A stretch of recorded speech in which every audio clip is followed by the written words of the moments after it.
ಅರುಣ್ ಅವನು 3 ವರ್ಷಗಳ ಬಳಿಕ ತನ್ನ ಗೆಳೆಯನನ್ನು ನೋಡಲು ಬಂದಿದ್ದ. ಒಳಗಡೆಯಿಂದ ಜುಳುಜುಳು ಎಂಬ ನೀರಿನ ಸದ್ದು ಕೇಳಿಸುತ್ತಿತ್ತು. ಅದು ಸ್ನಾನದ ಕೋಣೆಯ ಕಿಟಕಿಯಿಂದ ಹೊರಟುಬರುವ ನೀರಿನ ನೀಳ ಹಾಡಿನಂತೆ ಕೇಳಿಸುತ್ತಿತ್ತು. ಅದರೊಂದಿಗೆ ಒಂದು ಸುವಾಸನೆ ಕೂಡ ಬೆರೆತು ಬರುತ್ತಿತ್ತು. ಅದು ಸಾಬೂನಿನ ಸುಗಂಧ ಅಂತ ತಿಳಿಯೋಕೆ ಅವನಿಗೆ ಹೆಚ್ಚು ಸಮಯ ಬೇಕಾಗಲಿಲ್ಲ. ಆ ಸೋಪನ್ನು ಬಳಸುವುದು ವಿಕಾಸ್ನ ಅಮ್ಮ ಸುನೀತಾ ಮಾತ್ರ. ಸುನೀತಾ ಸ್ನಾನ ಮಾಡುತ್ತಿದ್ದಾಳೆ ಅಂತ ನೆನೆದು ಅರುಣ್ ಕುತೂಹಲಗೊಂಡ. ಅದು ಹೆಚ್ಚು ಹೂವಿನಂತಹ ಸೊಗಸಾದ ಸುವಾಸನೆಯನ್ನು ಹೊಂದಿತ್ತು. ಜೊತೆಗೆ ಶ್ರೀಗಂಧದ ಪರಿಮಳವೂ ಇತ್ತು. ಇವರಿನ್ನೂ ಈ ಸೋಪ್ ಉಪಯೋಗಿಸುವುದನ್ನ ನಿಲ್ಲಿಸಿರುವ ಇಲ್ವಾ ಅಂತ ಅಂದುಕೊಂಡ ಅರುಣ್. ಹೃದಯದ ಬಡಿತ ಸ್ವಲ್ಪ ವೇಗವಾಗಿತ್ತು. ಸುನೀತಾಳ ಆಕರ್ಷಣೆ ಮತ್ತು ಅರುಣ್ನ ಕಾತುರ. ವಿಕಾಸ್ನ ಸ್ನೇಹಿತನಾಗಿ ಆ ಮನೆಗೆ ಎಷ್ಟೋ ಬಾರಿ ಬಂದಿದ್ದರೂ ಸುನೀತಾಳನ್ನು ನೋಡಿದಾಗ ಅವನ ಮನಸ್ಸಿನಲ್ಲಿ ಯಾವಾಗಲೂ ಒಂದು ವಿಚಿತ್ರವಾದ ನಡುಕ, ಒಂದು ಸೆಳೆತ ಉಂಟಾಗುತ್ತಿತ್ತು. ಆ ಕ್ಷಣದ ಯೋಚನೆಗಳು ಅವನ ಮನಸ್ಸಿನಲ್ಲಿ ಓಡಾಡಿದವು. ಈಗಲೂ ಅವನು ವಿಕಾಸ್ನ ಹೆಸರು ಹೇಳಿಕೊಂಡು ಸುನೀತಾ ಆಂಟಿಯನ್ನೇ ನೋಡಲು ಬಂದಿದ್ದ. 40ರ ಹಾದಿ ಮೀರಿದ್ದರೂ ಅವಳಲ್ಲಿದ್ದ ಉತ್ಸಾಹ, ಆಕರ್ಷಕವಾದ ನಗು ಮತ್ತು ವಿಶೇಷವಾಗಿ ಸೀರೆಯುಟ್ಟುಕೊಂಡಾಗಿನ ಆ ಗಂಭೀರವಾದ ಸೌಂದರ್ಯ, ಇವೆಲ್ಲವೂ ಅವನನ್ನು ಬಹಳವಾಗಿ ಸೆಳೆದಿದ್ದವು. ಅವನು ಅವಳನ್ನು ಆ ರೀತಿ ನೆನೆಯುತ್ತಲೇ ಒಳಗೆ ನುಗ್ಗಿದ. ಮುಖ್ಯ ಬಾಗಿಲು ತೆರೆದಿತ್ತು. ಸ್ನಾನದ ಕೋಣೆಯಿಂದ ಬರುವ ನೀರಿನ ಸದ್ದು ಮತ್ತು ಆ ಸುವಾಸನೆ ಹೆಚ್ಚು ಬರಲು ಶುರುವಾದವು. ಅರುಣ್ ಹಾಲಿನಲ್ಲಿ ಕುಳಿತು ಗೋಡೆ ಮೇಲೆ ತೂಗು ಹಾಕಿದ್ದ ಹಳೆಯ ಫೋಟೋಗಳನ್ನು ನೋಡಲು ಶುರು ಮಾಡಿದ. ಅವನ ಮನಸ್ಸು ಮಾತ್ರ ಸ್ನಾನದ ಕೋಣೆಯಲ್ಲಿಯೇ ಇತ್ತು. ಒಂದು ಸಲ ಹೋಗಿ ಕದ್ದು ನೋಡೋಣ ಅಂದುಕೊಂಡನಾದರೂ ಯಾರಾದರೂ ನೋಡಿದರೆ ತೊಂದರೆ ಆಗಬಹುದು ಅಂದುಕೊಂಡು ಸುಮ್ಮನಾದ. ಟವೆಲ್ ಮರೆತ ಸುನೀತಾ. ಇತ್ತ ಸುನೀತಾ ತನ್ನ ಮೈಯನ್ನೆಲ್ಲ ಚೆನ್ನಾಗಿ ಉಜ್ಜುತ್ತಾ ಸ್ನಾನ ಮಾಡುತ್ತಾ ತನ್ನ ದೇಹಲೋಕದಲ್ಲಿ ಮುಳುಗಿದ್ದಳು. ಮೌನ ಸಂಭಾಷಣೆ ಎಲ್ಲ ಮುಗಿದು ಮನಸ್ಸು ನಿರಾಳವಾದ ಮೇಲೆ ಮೈ ಒರೆಸಲು ಟವೆಲ್ ಹುಡುಕಿದಳು. ಆಗ ಅವಳಿಗೆ ಟವೆಲ್ ತರೋದನ್ನ ಮರೆತಿದ್ದೀನಿ ಅನ್ನೋದು ಗೊತ್ತಾಗುತ್ತೆ. ಹಾಗಾಗಿ ಅವಳು ಮುಖ್ಯ ಬಾಗಿಲು ಹಾಕಿದೆ ಅಂತ ತಿಳಿದುಕೊಂಡು ಆ ಅವಸ್ಥೆಯಲ್ಲಿಯೇ ಹೊರಬಂದು ರೂಮಿನಲ್ಲಿರೋ ಟವೆಲ್ ತರಲು ನಿರ್ಧಾರ ಮಾಡುತ್ತಾಳೆ. ಕೆಲವು ನಿಮಿಷಗಳ ನಂತರ ಸ್ನಾನದ ಕೋಣೆಯ ಬಾಗಿಲು ಮೆಲ್ಲನೆ ತೆರೆಯಿತು. ಸುನೀತಾ ಮೈಮೇಲೆ ಟವೆಲ್ ಮಾತ್ರ ಸುತ್ತಿಕೊಂಡು ಹೊರಗೆ ಬಂದಳು. ತೇವವಾದ ಕೂದಲು ಹೆಗಲ ಮೇಲಿದ್ದರೆ ಮೈಮೇಲೆ ಉಜ್ಜಾಡಿದ ಸ್ಯಾಂಡಲ್ವುಡ್ ಸೋಪಿನ ಸುವಾಸನೆ ಇಡೀ ಹಜಾರವನ್ನು ಆವರಿಸಿತು. ಹೊರಗೆ ಬಂದು ಸೋಫಾದ ಮೇಲೆ ಕುಳಿತಿದ್ದ ಅರುಣನನ್ನು ನೋಡಿ ಅವಳು ಶಾಕಾದಳು. ಅವಳ ಮೆದುಳು ಕೆಲಸ ಮಾಡುವುದನ್ನೇ ನಿಲ್ಲಿಸಿತು. ಆದರೆ ಅರುಣ್ ಮಾತ್ರ ಅವಳ ಸೌಂದರ್ಯವನ್ನು ಬಿಟ್ಟು ಬಿಡದೆ ನೋಡುತ್ತಿದ್ದ. ಅವನು ಕೂಡ ಶಾಕ್ನಲ್ಲಿದ್ದ. ಜೊತೆಗೆ ಅವನ ಮೈಯೆಲ್ಲ ಬಿಸಿಯಾಗತೊಡಗಿತು. ಅವನು ತನ್ನನ್ನು ತಾನೇ ಸಮಾಧಾನ ಪಡಿಸಿಕೊಳ್ಳುತ್ತಿದ್ದ. ಅವಳ ಆಕರ್ಷಕವಾದ ದೇಹದ ಭಾಗಗಳು ಹುಚ್ಚು ಹಿಡಿಸುತ್ತಿದ್ದವು. ಇಬ್ಬರ ನಡುವೆ ಯಾವುದೇ ಮಾತುಕತೆ ಇರಲಿಲ್ಲ. ಅಷ್ಟರಲ್ಲಿ ವಾಸ್ತವತೆಗೆ ಬಂದ ಸುನೀತಾ ಹಿಂದೆ ತಿರುಗಿ ಸೀದಾ ಸ್ನಾನದ ಕೋಣೆಗೆ ಓಡಿದಳು. ಹಾಗೆ ಓಡುವಾಗ ಅವಳ ನಡಿಗೆ ಅವನ ಕಣ್ಣಿಗೆ ಕಾಣಿಸಿತು. ಅದನ್ನು ನೋಡಿದ ತಕ್ಷಣವೇ ಏನಾದರೂ ಮಾಡಬೇಕೆಂದು ಅವನಿಗೆ ಅನ್ನಿಸಿತು. ಅಷ್ಟರಲ್ಲಿ ಅವಳು ಅವನನ್ನು ಅಲ್ಲಿಗೆ ಕರೆದು, ಸಾರಿ ಕಣೋ, ನೀನು ಬಂದಿದ್ದು ನನಗೆ ಗೊತ್ತಿರಲಿಲ್ಲ. ನಾನು ಬಾಗಿಲು ಹಾಕಿದೆ ಅಂದುಕೊಂಡಿದ್ದೆ ಅಂತಾಳೆ.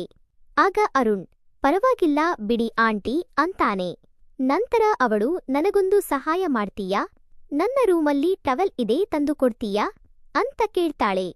ಅವನು ಸರಿ ಅಂತ ಹೇಳಿ ಅವಳ ಕೋಣೆಗೆ ಹೋಗಿ ಟವೆಲ್ ತಂದು ಕೊಡ್ತಾನೆ. ಕೊಡುವಾಗ ಅವಳ ಕೈ ಟಚ್ ಆಗಿ ಅವನಿಗೆ ಮೈಯೆಲ್ಲ ಕರೆಂಟ್ ಹೊಡೆದ ಅನುಭವವಾಗುತ್ತೆ. ಕಬ್ಬಿನ ಗದ್ದೆ ಕಡೆಗೆ ಪಯಣ.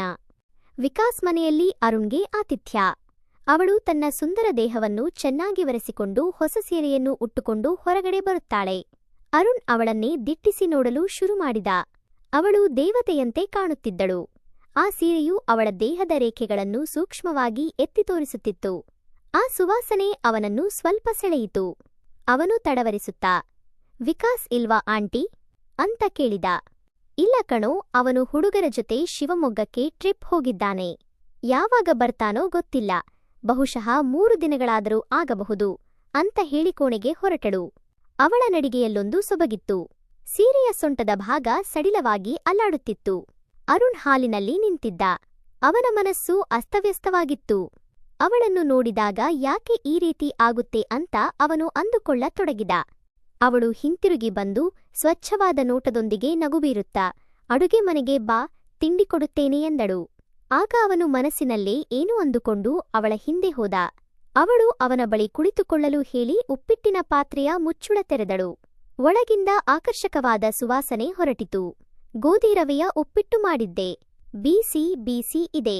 ಜೊತೆಗೆ ಕೆಲವು ಮಸಾಲ ವಡೆಗಳು ಇವೆ. ಹೊಟ್ಟೆ ತುಂಬಾ ತಿನ್ನು ಎಂದಳು. ಅವನು ತಿನ್ನುತ್ತಾ, ಅದ್ಭುತವಾಗಿದೆ ಆಂಟಿ, ನಿಮ್ಮ ಉಪ್ಪಿಟ್ಟೆಂದರೆ ನನಗೆ ತುಂಬಾ ಇಷ್ಟ ಅಂತ ನಿಜವಾದ ಹರ್ಷದಿಂದ ಹೇಳಿದ.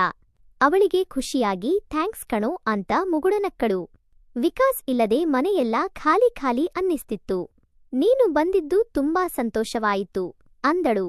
ಅವಳು ಹಾಗೆ ಮಾತಾಡುತ್ತಾ, ಇವತ್ತು ಸಂಜೆ ಕಬ್ಬಿನ ಪಾನಕ ಮಾಡೋಣ ಅಂದುಕೊಂಡಿದ್ದೇನೆ. ಆದರೆ ಮನೆಯಲ್ಲಿ ಕಬ್ಬಿಲ್ಲ. ಗದ್ದೆಗೆ ಹೋಗಿ ಕತ್ತರಿಸಿ ತರಬೇಕು ಅಂದಳು. ಓ ಅದ್ಭುತ, ನಾನು ನಿಮ್ಮ ಜೊತೆ ಬಂದು ಕಬ್ಬು ತರಲು ಸಹಾಯ ಮಾಡ್ತೀನಿ ಅಂತ ಅರುಣ್ ಉತ್ಸಾಹದಿಂದ ಹೇಳಿದ. ಒಂದು ಕ್ಷಣ ಅವನು ಅವಳೊಂದಿಗೆ ಕಬ್ಬಿನ ಗದ್ದೆಗೆ ಹೋಗುವುದನ್ನು ಊಹಿಸಿಕೊಂಡಾಗ ಅವನ ಹೃದಯ ಬಡಿತ ಹೆಚ್ಚಾಗಿತ್ತು. ಅಲ್ಲೇ ಆಂಟಿಗೆ ಏನಾದರೂ ಸಹಾಯ ಮಾಡಬೇಕೆನ್ನುವುದು ಅವನ ಯೋಜನೆಯಾಗಿತ್ತು. ಅರುಣ್ ತನ್ನ ಜೊತೆ ಕಬ್ಬಿನ ಗದ್ದೆಗೆ ಬರ್ತಾನೆ ಅಂತ ತಿಳಿದು ಸುನೀತಾ ನಿಜವಾಗಿಯೂ ಸಂತೋಷಪಟ್ಟಳು. ಒಬ್ಬಳೇ ಹೋಗುವುದಕ್ಕಿಂತ ಇಬ್ಬರಿದ್ದರೆ ಚೆನ್ನಾಗಿರುತ್ತೆ. ಮಳೆ ಬರೋ ಹಾಗಿದೆ, ಬೇಗನೆ ಹೋಗಿ ಬರೋಣ ಅಂದಳು. ಅವರಿಬ್ಬರೂ ಯುವಕರಂತೆ ಉತ್ಸಾಹದಿಂದ ಸಿದ್ಧರಾದರು. ಸುನೀತಾ ಒಂದು ಹಳೆಯ ಸೀರೆ ಉಟ್ಟುಕೊಂಡು ತಲೆಗೆ ಟವೆಲ್ ಕಟ್ಟಿಕೊಂಡು ಅರುಣ್ ಹತ್ತಿರ ಇದ್ದ ಒಂದು ಕತ್ತಿಯನ್ನು ತೆಗೆದುಕೊಂಡಳು. ಅವರು ಮನೆಯ ಹಿಂದಿರುವ ಕಿರಿದಾದ ಹಾದಿಯಲ್ಲಿ ನಡೆದರು. ಅದು ಹಳ್ಳಿಯ ಅಂಚಿನಲ್ಲಿರುವ ಕಬ್ಬಿನ ಗದ್ದೆಗಳ ಕಡೆಗೆ ಹೋಗುತ್ತಿತ್ತು. ಗಾಳಿಯು ತಂಪಾಗಿತ್ತು. ಆಕಾಶವು ಗಾಢವಾದ ಬೂದು ಬಣ್ಣದ ಮೋಡಗಳಿಂದ ಆವರಿಸಲ್ಪಟ್ಟಿತ್ತು. ದೂರದಲ್ಲಿ ಗುಡುಗಿನ ಸದ್ದು ಕೇಳಿಸುತ್ತಿತ್ತು. ಇವತ್ತು ಸರಿಯಾದ ದಿನವಲ್ಲ, ಮಳೆ ಬಂದರೆ ಕೆಸರು ತುಂಬಿರುತ್ತೆ ಎಂದು ಸುನೀತಾ ಹೇಳಿದಳು. ಆದರೆ ಅವಳ ಹೆಜ್ಜೆಗಳು ವೇಗವಾಗಿದ್ದವು. ಹೌದು, ಆದರೆ ಮಳೆಯಲ್ಲಿ ಕಬ್ಬಿನ ಗದ್ದೆ ಇನ್ನೂ ಸುಂದರವಾಗಿರುತ್ತೆ ಅಂತ ಅವಳ ಹಿಂದಿನ ಭಾಗವನ್ನು ನೋಡುತ್ತಾ ಅರುಣ್ ಹೇಳಿದ. ಅವಳು ತಿರುಗಿ ನೋಡಿ ನಕ್ಕಳು ಮತ್ತು ಅದು ಅವನನ್ನು ಮತ್ತಷ್ಟು ಬೆಚ್ಚಗೆ ಮಾಡಿತು. ಅಚಾನಕ್ ಪತನ. ಕಬ್ಬಿನ ಗದ್ದೆ ತಲುಪಿದಾಗ ಅಲ್ಲಿನ ದೃಶ್ಯವು ಮೋಡಿ ಮಾಡುವಂತಿತ್ತು. ಎತ್ತರವಾದ ಹಸಿರು ಕಬ್ಬಿನ ಗಿಡಗಳು ಗಾಳಿಯಲ್ಲಿ ಸದ್ದು ಮಾಡುತ್ತಾ ಅಲ್ಲಾಡುತ್ತಿದ್ದವು. ಆಕಾಶದ ಬಣ್ಣವು ಗಾಢವಾದ ಹಸಿರು ನೀಲಿ ಬಣ್ಣಕ್ಕೆ ತಿರುಗಿತ್ತು. ಗಾಳಿಯಲ್ಲಿ ಮಣ್ಣಿನ ಮತ್ತು ಸಸ್ಯಗಳ ತಂಪಾದ ಸುವಾಸನೆ ಹೊರಸುತ್ತಿತ್ತು. ಇಲ್ಲಿ ಈ ಗಿಡಗಳು ಚೆನ್ನಾಗಿವೆ, ಹುಳು ತಿನ್ನಲಿಲ್ಲ ಎಂದ ಸುನೀತಾ. 2 ಗಿಡಗಳ ನಡುವೆ ನುಗ್ಗಿ ಒಂದನ್ನು ಆರಿಸಿ ಕತ್ತಿಯಿಂದ ಕಬ್ಬನ್ನು ಕತ್ತರಿಸಲು ಪ್ರಯತ್ನಿಸಿದಳು. ಆದರೆ ಕಬ್ಬಿನ ತೊಗಟೆ ಗಟ್ಟಿಯಾಗಿತ್ತು.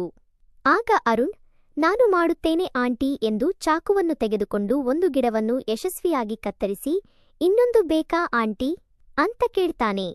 ಹೌದು ಕಣೋ, ಬೇಕು, ಇನ್ನೊಂದನ್ನು ತೆಗೆಯೋಣ. ಒಂದು ಸಾಕಾಗಲ್ಲ ಎಂದು ಸುನೀತಾ ಹೇಳಿದಳು.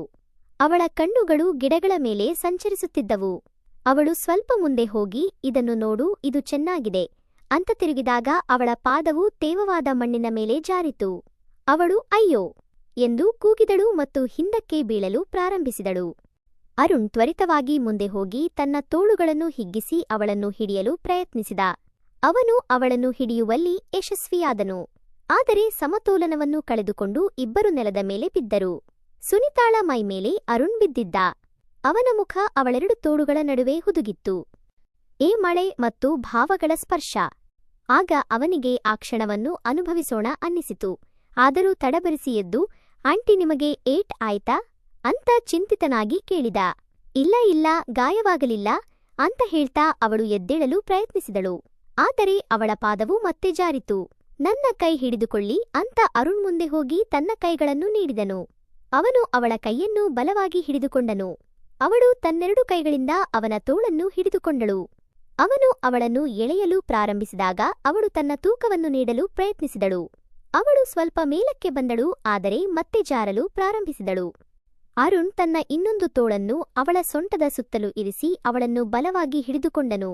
ಅವನ ಕೈಗಳ ಸ್ಪರ್ಶವು ಅವಳ ಸೊಂಟದ ಮೇಲೆ ಬಿದ್ದಾಗ ಸುನೀತಾ ಉಸಿರು ಬಿಗಿಯಾಗಿ ಹಿಡಿದುಕೊಂಡಳು. ಅವಳು ಅವನ ಮುಖವನ್ನು ನೋಡಿದಳು. ಅವರು ತೀರ ಹತ್ತಿರದಲ್ಲಿದ್ದರು. ಅವನ ಕಣ್ಣುಗಳು ಅವಳನ್ನು ನೋಡುತ್ತಿದ್ದವು. ಗದ್ದೆಯ ಸುತ್ತಲೂ ಗಾಳಿ ಹೆಚ್ಚು ಬಿರುಸಾಗಿ ಬೀಸಿತು. ಕಬ್ಬಿನ ಗಿಡಗಳು ಜೋರಾಗಿ ಸದ್ದು ಮಾಡಿದವು. ಮೊದಲ ಮಳೆ ಹನಿಗಳು ಅವರ ಮುಖದ ಮೇಲೆ ಬಿದ್ದವು. ಆ ಕ್ಷಣದ ತೀವ್ರತೆಯಲ್ಲಿ ಸುನೀತಾಗೆ ತಡೆದುಕೊಳ್ಳಲಾಗದೆ ಮನಸ್ಸಿನಲ್ಲಿ ಆಸೆಪಟ್ಟಂತೆ ಮಾತನಾಡಿದಳು. ಅಷ್ಟರಲ್ಲಿ ಮಳೆ ಜೋರಾಗಿ ಬರಲು ಶುರುವಾಯಿತು. ಅವಳ ಮಾತುಗಳನ್ನು ಕೇಳಿ ಶಾಕ್ ಆದ ಅರುಣ್ ಕೈಬಿಟ್ಟ. ಆಗ ಸುನೀತಾ ಅಲ್ಲೇ ಕೊಚ್ಚೆಯ ಮೇಲೆ ಬಿದ್ದು ತಕ್ಷಣ ತನ್ನ ಬಟ್ಟೆಯನ್ನು ಸರಿಪಡಿಸಿಕೊಂಡಳು. ಅವಳು ಮಳೆಯಲ್ಲಿ ಒದ್ದೆಯಾಗುತ್ತಿರುವುದು ಅವನ ಕಣ್ಣಿಗೆ ಬಿತ್ತು. ಹಾಗಾಗಿ ಅವನು ಅವಳಿಗೆ ಸಮಾಧಾನ ನೀಡಲು ನಿರ್ಧರಿಸಿ ಆ ಪರಿಸ್ಥಿತಿಯಲ್ಲಿಯೇ ಆಕೆಗೆ ನೆರವಾಗಲು ಮುಂದಾದ. ಇಬ್ಬರು ಕೆಸರಿನಲ್ಲಿ ಆ ಕ್ಷಣವನ್ನು ಅನುಭವಿಸಲು ಶುರು ಮಾಡಿದರು. ಕಬ್ಬಿನ ಪಾನಕ. ಕೊನೆಗೆ ಎಲ್ಲವೂ ಅಂತ್ಯವಾಗಿತ್ತು. ಅವರು ಸ್ವಲ್ಪ ಸಮಯ ಅದೇ ಸ್ಥಿತಿಯಲ್ಲಿದ್ದರು. ಮಳೆಯು ಅವರನ್ನು ತೊಳೆಯುತ್ತಿತ್ತು. ನಂತರ ಮೌನವಾಗಿ ಅವರು 2 ಕಬ್ಬುಗಳನ್ನು ತೆಗೆದುಕೊಂಡು ಮನೆಯ ಕಡೆಗೆ ಹಿಂತಿರುಗಿದರು. ಮನೆಗೆ ಬಂದೊಡನೆ ಅವರು ಒಬ್ಬರನ್ನೊಬ್ಬರು ನೋಡಿಕೊಳ್ಳಲಿಲ್ಲ. ಸುನೀತಾ ಮೊದಲು ಮಾತನಾಡುತ್ತಾ, ನಾನು ಬೇಗ ಸ್ನಾನ ಮಾಡುತ್ತೀನಿ, ಆಮೇಲೆ ನೀನು ಕೂಡ ಸ್ನಾನ ಮಾಡು, ನೀರು ಬಿಸಿ ಇದೆ ಅಂದಳು. ಸರಿ ಆಂಟಿ ಎಂದು ಅರುಣ್ ಹೇಳಿದ. ಅವನು ತನ್ನ ಕೋಣೆಗೆ ಹೋಗಿ ಬಟ್ಟೆ ತಂದು ಬಿಸಿನೀರಿನಿಂದ ಸ್ನಾನ ಮಾಡಿದ. ಆದರೆ ಅವನ ಮನಸ್ಸಿನಲ್ಲಿ ಉರಿಯುತ್ತಿದ್ದ ಭಾವನೆಗಳು ಸುಡುತ್ತಿರಲಿಲ್ಲ. ಅವನು ಅಡುಗೆ ಮನೆಗೆ ಹಿಂತಿರುಗಿದಾಗ ಸುನೀತಾ ಇನ್ನೊಂದು ಸರಳವಾದ ಸೀರೆ ಹುಟ್ಟುಕೊಂಡಿದ್ದಳು ಮತ್ತು ತೇವವಾದ ಕೂದಲನ್ನು ಒರೆಸಿಕೊಳ್ಳುತ್ತಿದ್ದಳು. ಅವಳು ಕಬ್ಬುಗಳನ್ನು ತೊಳೆಯುತ್ತಿದ್ದಳು. ಅವಳು ಅವನನ್ನು ನೋಡಿದಾಗ ಒಂದು ಸಣ್ಣ ನಗು ಅವಳ ತುಟಿಗಳ ಮೂಲೆಗಳಲ್ಲಿ ಕಾಣಿಸಿಕೊಂಡಿತ್ತು. ಅದು ಸಂಕೋಚ ಮತ್ತು ಆಹ್ವಾನದ ಮಿಶ್ರಣವನ್ನು ಹೊಂದಿತ್ತು. ಬಾ, ಕಬ್ಬಿನ ಪಾನಕ ಮಾಡೋಣ ಎಂದು ಅವಳು ಸಹಜವಾಗಿ ಹೇಳಿದಳು. ಆದರೆ ಅವಳ ಕಣ್ಣುಗಳಲ್ಲಿ ಹೊಸ ಹೊಳಪಿತ್ತು. ಅವರು ಒಟ್ಟಿಗೆ ಕೆಲಸ ಮಾಡಿದರು. ಅರುಣ್ ಕಬ್ಬುಗಳನ್ನು ಚಿಕ್ಕ ಚಿಕ್ಕ ತುಂಡುಗಳಾಗಿ ಕತ್ತರಿಸಿದನು. ಸುನೀತಾ ಅವುಗಳನ್ನು ಮಿಕ್ಸಿಗೆ ಹಾಕಿ ಸ್ವಲ್ಪ ನೀರು ಸೇರಿಸಿ ಬಟನ್ ಆನ್ ಮಾಡಿದಳು. ಕಬ್ಬಿನ ತಾಜಾ ವಾಸನೆ ಅಡುಗೆ ಮನೆಯನ್ನು ತುಂಬಿಸಿತು. ಅವಳು ರಸವನ್ನು ಒಂದು ಬಟ್ಟೆಯ ಮೂಲಕ ಜರಡಿ ಹಿಡಿದು ಒಂದು ಗಾಜಿನ ಗ್ಲಾಸ್ನಲ್ಲಿ ಸುರಿದು ಅರುಣ್ಗೆ ಅದನ್ನು ಕುಡಿಯಲು ಕೊಟ್ಟಳು. ಅವನು ಗ್ಲಾಸನ್ನು ತನ್ನ ಬಾಯಿಗಿಟ್ಟು ಕಬ್ಬಿನ ರಸವನ್ನು ಹೀರಿದನು. ಅದು ತಂಪು ತಂಪಾಗಿ ಸಿಹಿಯಾಗಿತ್ತು ಮತ್ತು ಶಕ್ತಿಯುತವಾಗಿತ್ತು. ಅವನು ತುಂಬಾ ಚೆನ್ನಾಗಿದೆ ಆಂಟಿ ಅಂದನು. ಈಗ ಸುನೀತಾ ಜ್ಯೂಸ್ ಕುಡಿಯುತ್ತಾ, ಕಬ್ಬಿನ ಹಾಲು ಆರೋಗ್ಯಕ್ಕೆ ತುಂಬಾನೇ ಒಳ್ಳೆಯದು. ಇದರಲ್ಲಿ ಕ್ಯಾಲ್ಸಿಯಂ, ಫಾಸ್ಫರಸ್ ಇರುವುದರಿಂದ ದೇಹಕ್ಕೆ ಶಕ್ತಿ ನೀಡುವುದಲ್ಲದೆ ಶರೀರವನ್ನು ತಂಪಾಗಿಸುತ್ತದೆ. ಜೊತೆಗೆ ಮೂತ್ರಪಿಂಡಗಳಿಗೆ ಒಳ್ಳೆಯದು ಎಂದು ಹೇಳಿದಳು. ಇದರಿಂದ ಅರುಣ್ ಹೊಸ ವಿಷಯವನ್ನು ಕೂಡ ಕಲಿತುಕೊಂಡ. ಫ್ರೆಂಡ್ಸ್, ಈ ಕಥೆ ನಿಮಗೆ ಇಷ್ಟವಾಗಿದ್ದರೆ ಲೈಕ್ ಮಾಡಿ, ಶೇರ್ ಮಾಡಿ, ಸಬ್ಸ್ಕ್ರೈಬ್ ಮಾಡಿಕೊಳ್ಳಿ.